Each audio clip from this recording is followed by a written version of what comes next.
பிரியமானவர்களே, ஆண்டவராகிய இயேசு கிறிஸ்துவின் இனிய நாமத்தினாலே மற்றும் ஒரு நல்ல காலை பொழுதிலே உங்களை நான் சந்திப்பதில் அதிகமாக மகிழ்ச்சி அடைகிறேன். இந்த நாள் முழுவதுமாக நீங்கள் செய்கிற எல்லா காரியத்திலையும் கர்த்தருடைய கரம் உங்களோடு கூட இருந்து உங்களை ஆசீர்வதிப்பதாக.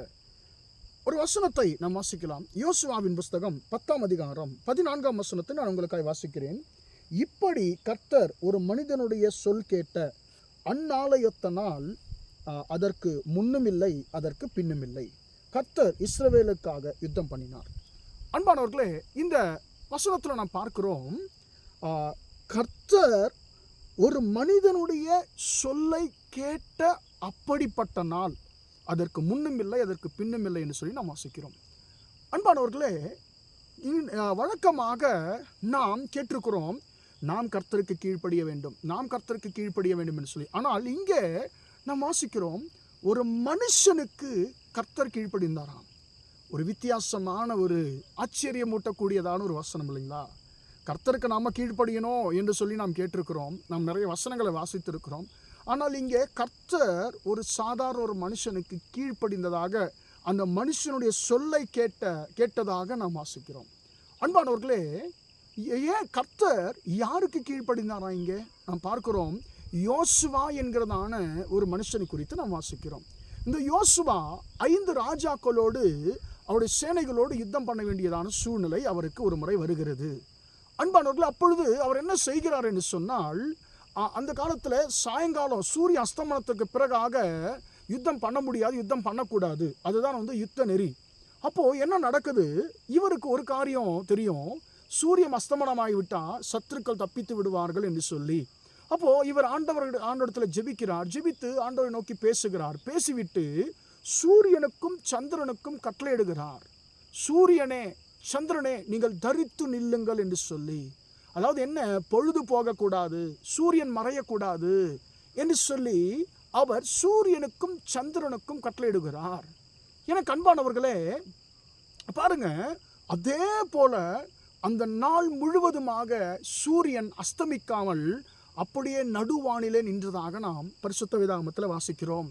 அன்பானவர்களே, இப்படி கர்த்தர் ஒரு மனுஷனுடைய சொல்லை கேட்ட அந்நாளையொத்த நாள் அதற்கு முன்னும் கிடையாது, பின்னும் கிடையாதுன்னு சொல்லி. எனக்கு அன்பானவர்களே, பரிசுத்த வேதாகமத்தில் கர்த்தர் நம்முடைய ஜெபத்தைக்கு பதில் கொடுக்கிறவர் என்று சொல்லி நாம் கேட்டிருக்கிறோம். ஆனால் கர்த்தர் ஒரு மனுஷனுக்கு கீழ்ப்படிந்தார் என்று சொல்லி யோசுவாவை குறித்ததான் இந்த வசனத்தில் மட்டும்தான் நாம் வாசிக்க முடியும். அன்பானவர்களே, ஆண்டவர் அந்த அளவுக்கு தன்னை தாழ்த்தி கொள்ள காரணம் என்ன? சர்வ வல்லமையுள்ள தேவன் அவர். மனுஷனுடைய சுவாசத்தை கையில் பிடிச்சிருக்கிறவர், பூமியின் மண்ணினால மனுஷனை உண்டாக்கினவர். ஒரு மனுஷனுக்கு ஏன் கீழ்ப்படியணும் அவர்? அன்பானவர்களே, ஏன்னு சொன்னால், ஆண்டவர் ஆகிய தேவன் அவர் தம்மை நேசிக்கிறவர்களுக்கு அவர் கனத்தை கொடுக்கக்கூடிய தேவனாக இருக்கிறார். தன்னிடத்தில் அன்பு கூறுகளுக்கு அவர் இரக்கத்தை காட்டுகிற தேவனாக இருக்கிறார். அன்பானவர்கள், ஏன் இந்த யோசுவாவுக்கு கர்த்தர் கீழ்ப்படிய வேண்டும் என்று சொன்னால், எனக்கு அன்பானவர்களே, அவருடைய வாழ்நாட்களில் வசனம் சொல்லுகிறது அவரை குறித்து. அவர் 33ஆம் அதிகாரம் யாத்திராம் 11ஆம் வசனத்தில், அன்பானவர்களே, யோசுவா என்கிறதான அந்த வாலிபன் கர்த்தருடைய ஆசரிப்பு கூடாரத்தை விட்டு பிரியாதிருந்தான், கர்த்தருடைய கூடாரத்தை விட்டு பிரியாதிருந்தான் என்று சொல்லி வேதத்தில் வாசிக்கிறோம். அதாவது அவருடைய வாழ்க்கையிலே கர்த்தரை தவிர வேறு எந்த ஒரு காரியத்திற்கும் அவர் முக்கியத்துவம் கொடுக்கல. அன்பானவர்களே, கர்த்தரோடு கூட அதிகமான ஒரு நெருக்கம், ஐக்கியம் யோசுவாவுக்கு இருந்தபடினால கர்த்தரே யோசுவாவுக்கு கீழ்ப்படிந்தார் என்று சொல்லி நாம் வேதத்தில் வாசிக்கிறோம். அன்பானவர்களே, இன்றைக்கு கர்த்தர் எனக்கு கீழ்ப்படியணும் என்று சொல்லி நாம் நினைக்க தேவையில்லை. ஆண்டவர் என்னுடைய ஜபத்தை கேட்டால் போதும், கர்த்தர் என் ஜபத்தை கேட்டு நான் விரும்பினதை எனக்கு கொடுத்தால் போதும், என்னை ஆசிரியத்தால் போதும் என்று சொல்லி நாம் நினைக்கலாம். எனக்கு அன்பானவர்களே, யோசுவா கேட்டதையெல்லாம் கர்த்தர் கொடுக்கிறார். யோசுவாவின் வாழ்க்கையில் எனக்கு அன்பானவர்களே, ஒரு ஜெயமான, ஒரு நிறைவான ஒரு வாழ்க்கையை அந்த மனுஷன் வாழ்ந்து முடித்தார். அன்பானவர்களே, காரணம் என்னன்னு கேட்டால், அவர் கர்த்தருடைய சமூகத்தில் தன்னுடைய வாழ்நாட்களிலே வாலிப நாட்களை அதிகமாய் தேவ சமூகத்தில் கழித்த ஒரு மனுஷன்.